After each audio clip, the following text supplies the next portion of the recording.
Hi, I'm Dustin Abbott, and I'm here today to give you a review of another compact, lightweight, and very inexpensive lens. That's the new TTArtisan 23mm F1.4. This is for APS-C, so on systems like Sony, where I've tested it, and Fuji, you get a roughly 35mm angle of view, and then on Canon, it's a little bit tighter, about 37.5mm, and then if you're doing micro four thirds, where it's also available, you have a 46mm angle of view.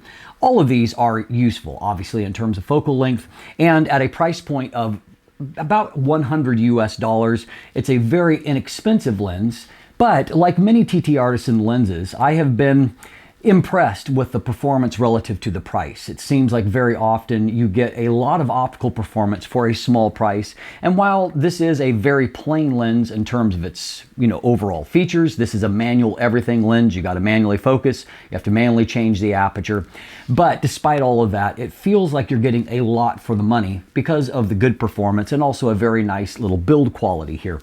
And so we're going to start off by diving into that build quality and taking a look at what you get in this compact lens here. So let's take a quick look at this little 23mm lens. And so first of all, obviously this is a truly compact lens, particularly for an f1.4 lens. It is 60mm in its overall widest diameter and has a fairly small and somewhat unusual 43mm front filter thread here. You can get it in the all black finish. I'm actually quite partial because I like some of the vintage vibe of this. They call it silver, but what it really just means is that there are some silver accents on the actual focus ring. And I think that, as I said, it just gives it kind of a vintage vibe that I really enjoy. As you can see, the length of the lens is really compact. It's 40.5mm, so not quite a pancake lens, but not necessarily a whole lot bigger than that. There are a few limitations that come as a byproduct of being so compact, namely that while we have a focus ring, which is really nicely damped, has a great feel to it, moves really well, and there's a good amount of focus throw here, I find, for the lens. But it means that because that section is going to move just a little bit, it just moves a couple of millimeters in and out as you focus. But it also means that there's very little room left for the manual focus ring.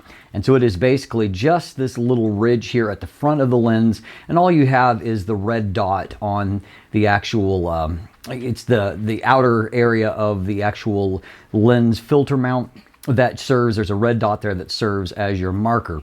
So early on you have half stop to tense until you get to about f5.6. After f5.6, it's just full stop to tense, f5.6, f8, and then all the way to f16. There's not even an f11 spot there.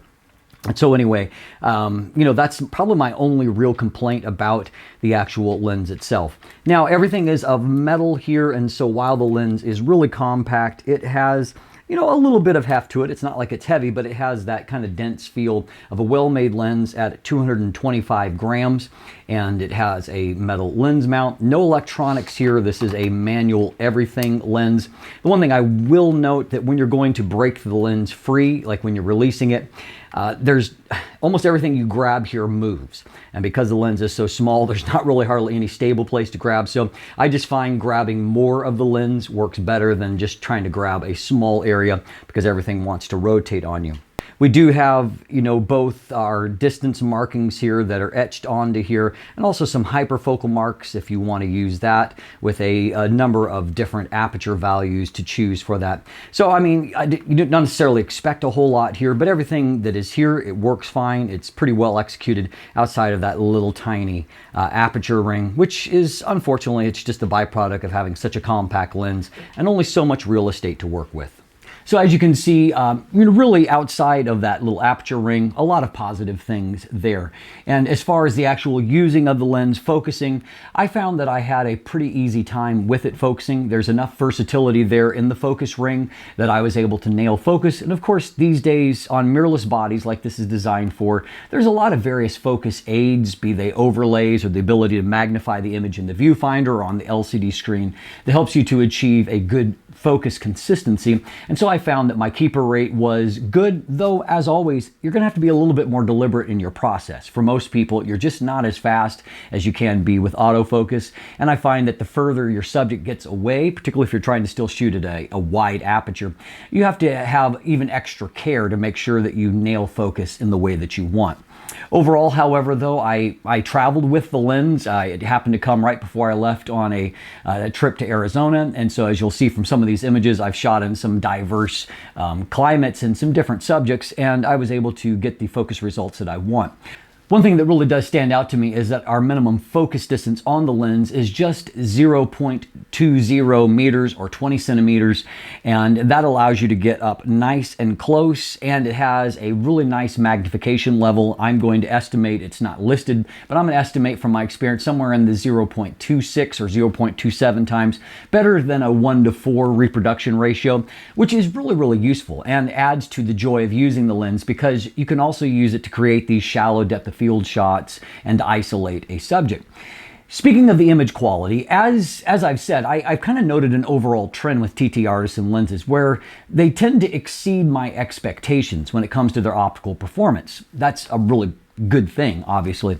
And the same is true here. We're going to see that the lens doesn't necessarily chart perfectly, but I feel like the real world performance actually exceeds what I see when I do chart tests. But let's dive in and take a look at how all of that breaks out. So as per usual, when I do a review of an APS-C lens, people always want to know how much of the full frame image circle it covers.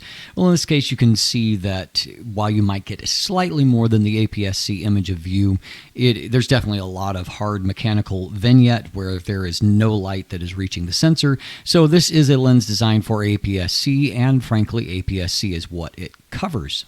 Now, as far as vignette and distortion here, you can see that we have a little bit of a barrel distortion, noticeable amount, and we have some rather pronounced vignette in the corners.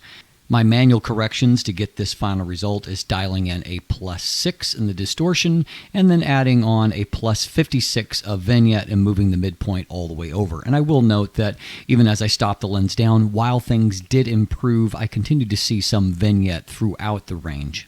The lens did exhibit some fringing when it came to transition areas. As you can see here, there is some green fringing on that high contrast area, and I did see it in some real-world images, and you'll probably see it in some situations on some bokeh circles. You might see some of that, but as you can see here, it is something that might need to be corrected in some situations, but it does fortunately begin to diminish as you stop the lens down.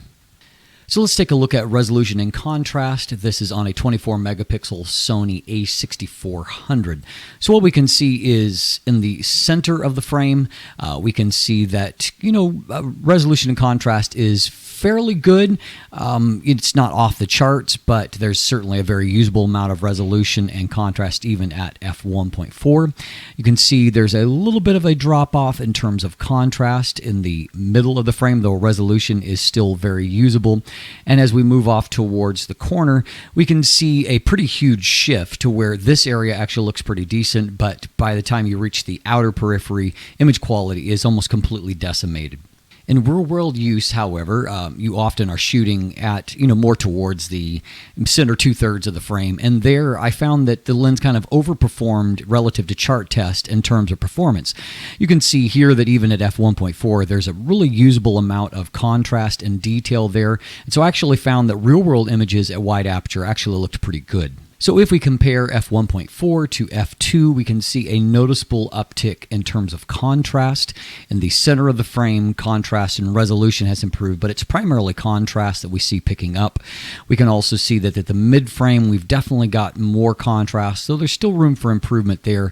And down on the corner, what we mostly see is that contrast in this area is improved, and we can see it's starting to reach towards the edge, but obviously it still falls right off the cliff as you get towards the edge of the frame.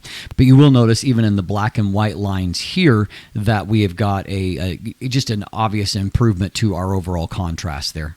So from f2 to f2.8, you can see a further improvement in terms of contrast and resolution to where we're now looking really good in the center of the frame. The mid-frame is also improved now to where it is very good as well. Great detail, good contrast there. And as we reach down into this corner, we see kind of the same generalized trend that obviously we're stretching further towards the edge, but the final corners, we're just vaguely starting to get some resolution, but nothing excellent yet. Stopping on down to f4 helps us to reach a little bit further, and basically right up to this zone, resolution is excellent. It's that last little bit that still needs a lot of improvement. by f5.6. Again, we're improving, relative to f4, but still not quite there. And finally, by f8, we finally have decent resolution into the corners. And so if you're wanting to shoot for landscapes, probably f5.6 to f8 is going to be your optimal result there. Now, one of the reasons why I actually enjoy this lens for casual shooting is the fact that it does have a really nice level of magnification. So you can get up close, you can get nice results. Here we have f1.4 and f2. And so a couple of things. First of all, even on a global level, you can see how much contrast improves from that one stop from f1.4 to f2. We can also see that, particularly if you're shooting at f2, it has great ability to resolve fine details here. And it's acceptably good at f1.4, but you can see contrast is considerably lower, whereas at f2, that's a genuinely excellent result and going to be very useful for up-close work. Case in point, here this is shot, I think, at f1.8 or f2, somewhere in that range. And we can see that if we zoom on in to a pixel level here, that, it's really good, the result there, while still having a, intriguing looking background. And so certainly very useful, even if you stop it down a little bit, because you can get so close. Here's an f1.4 image, and this is of my mom's organ. She's a fantastic organist. And you can see here that there is certainly useful amount of resolution here and contrast, even at f1.4, with a very quick fall off, to defocus in the background. So it's certainly a very usable image, though you can see, as we noted earlier, there's a little bit of some green fringing that is there. And you're going to get, obviously, more resolution and less fringing if you stop down a little bit. But, the trade-off is that your background wouldn't be quite as soft. Here's another image. Now, obviously, this one is composed a little outside of the sweet spot, but even with that in mind, it is quite usable here, and you can see that in the area where I was focused, that I got a very nice looking result. Now, this little lens has a fairly high aperture blade count of 10, and so we can see that in the center of the frame, bokeh circles are really nice looking, fairly clean inside, and there is a little bit of fringing, but nothing significant there. A little bit of geometric deformation towards the edges of the frame where we get more of a lemon shape. You stop down to f2, and we're getting fairly round shapes across the frame, but you can see just a little bit of that blade shape. Stop on down to f2.8, and that becomes a little bit more pronounced, as does a little bit more of an inner line there. At the end of the day, though, for such an inexpensive lens, again, not a bad performance. Now, I found when stopping the lens down that there was lots of resolution here, and so you can see we've got resolution here, on either side of the frame, and then looking towards infinity, we've got lots of resolution detail, nice color, and so, not a bad little landscape lens when you stop it down if you're on a budget. I did use it a bit for some portrait work just to get a sense of how that would look. And so here's an image that has a great mood. It was raining, and my daughter, who is a fantastic model for me and very good to do this, she didn't mind standing in the rain and getting a good look. And of course, the desert scene behind, it has a kind of a stormy mood that worked for the photo. But you can see even at wide apertures that it is certainly usable for portrait work. Here, the conditions are a little bit more favorable, and this is, from looking at it, I would say it's somewhere in the range of f1.4 here. So again, a usable amount of resolution. You can see that, contrast isn't quite as high, which gives us a interesting fall off towards defocus here. And of course, colors still looking quite good. Here you can see I've stopped down a little bit, probably more in the f2 to f2.8 range. So you can see you've got an uptick in contrast, most certainly. So a little bit more punch there. And of course, the depth of field isn't quite as shallow. But certainly an interesting lens, again, if you're on a budget and you want a wider look at a scene. Now, I didn't do an extreme torture test of flare just because of the situations that I was in with it. You can see that in this particular image, there's a little bit of a ghosting artifact, so don't expect it to be flawless. But again, we can also see that in both of these situations, there was bright sun, winter sun in the frame, and we don't have any kind of complete meltdown here. And so at the end of the day, really not a bad optical performance outside of that, small percentage that is down at the edges. I will note that if you look at a real-world image like this one here, I just don't know how much that actually impacts. We can see that, resolution is right off, up in this area even still looks good. It's not fantastic right down there in the extreme corner. I just wonder how much time you're going to actually spend looking at that last, 1% of the frame. So as you can see, I think the real-world images help to bear out the fact that this lens has a nice bang for the buck. And even shooting at f1.4, I was, for the most part, happy with the images I was able to get. You know, in the combination of sharpness, at least in the center 2/3 of the frame, and then the quality of the bokeh, I feel like is, you know, really quite good for such an inexpensive lens. And in many ways, this lens and lenses like it are kind of sucking up the void that used to be filled, for me at least, with using vintage lenses. You know, these small manual everything lenses that have a certain charm to them and are kind of just fun to use. And I find that lenses like this, number one, you don't have to mess with an adapter. And when you're, you know, working with such a small lens, to not have to mess with an adapter is really quite a nice thing. So they're designed for the cameras you're using them on, but they have a lot of the charm of those lenses in terms of rendering and sometimes a few of the optical quirks, but they do tend to be a little bit corrected and just deliver a little bit better results overall. And of course, at this price point, I've gone through a lot of, you know, 35mm-ish lenses to where I've paid at least that much, if not more, for vintage lenses that I've adapted to modern systems. And I don't know that I've ever gotten one that had this level of performance at this size and at this price. And so to me, that makes it a really excellent value if you're on a tight budget and you want a 35mm, you know, equivalent angle of view for either video or stills. I find this TTArtisan 23mm F1.4 to be a nice little package for that. No, it's not a flawless lens. It's not perfectly corrected. It's not uber sharp at f1.4, but it is sharp enough. It has nice enough rendering and it has a great price point. So if your budget's tight, I think it's well worth consideration. I'm Dustin Abbott, and if you look in the description down below, you can find linkage to a quick text review that is there, also to an image gallery if you want to check out photos from the lens. Beyond that, of course, there are buying links there from a variety of retailers around the world. And so you can buy one. It doesn't cost you anything extra, and you get to support this channel by using those links in the process. Also beyond that, there's a linkage to follow myself or Craig on social media, to become a patron, to sign up for my newsletter, or to purchase merchandise. And if you haven't already, please click that subscribe button and be sure to ring the bell so you get notifications when new content drops. Thanks for watching. Have a great day, and let the light in.